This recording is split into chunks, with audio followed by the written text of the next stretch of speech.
चला तर मैत्रिणींनो, आता शाळा चालू झालेली आहे. रोज रोज टिफिनला काय भाज्या द्यायच्या, तर ही भाजी तुमच्यासाठी.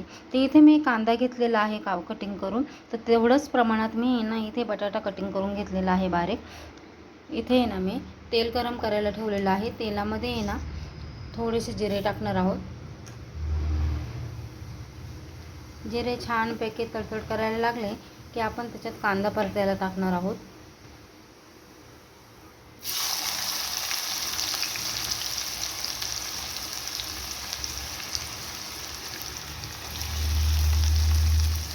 तसे लवकर झटपट भाजी होते. ही सकाळच्या घाईमध्ये ना पटकन भाजी तयार होते आपली. कांदा इथे लवकर परतण्यासाठी याच्यात आहे ना मी हळद पावडर टाकणार आहे अर्धा चमचा.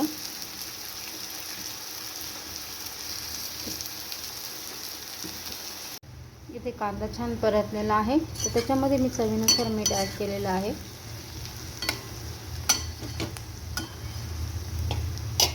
आता याच्यात आहे ना लाल तिखट मी टाकणार आहे 1 चमचा. आणि इथे आहे ना अर्धा चमचा आहे ना मी सांबार मसाला टाकणार आहे. सांबार मसाल्याने टेस्ट छान वाढते. अजून छान परतून घ्यायचं आहे.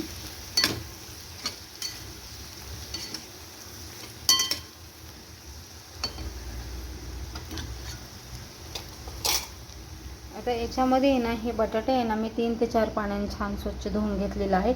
ते आपण त्याच्यात ॲड करणार आहोत.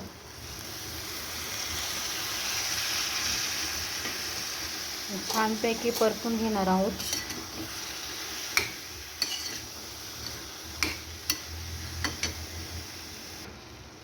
इथे परतून घेतलेले आहे. आणि आता त्याच्यावर आहे ना आपण झाकण ठेवूया. अजिबात पाण्याचा वापर करायचा नाही, फक्त तेलातच होऊन द्यायची आहे. वाफेवरच भाजी छानपैकी होते. आता ह्याच्या झाकण ठेवल्यानंतर 2-3 मिनटं आपण अजिबात झाकण काढायचं नाही. हे पहा मैत्रिणी, किती सुंदर अशी भाजी तयार झालेली आहे. तर ह्या पद्धतीने तुम्ही नक्की बनवा मुलांना टिफिनसाठी. तर वरून आहे ना आपण कोथिंबीर ॲड करणार आहोत. हे पहा, ही भाजी आपली तयार झालेली आहे. तर ह्या पद्धतीने तुम्ही नक्की बनवून बघा, खाऊन बघा आणि आवडल्यास नक्की शेअर आणि कमेंट करा.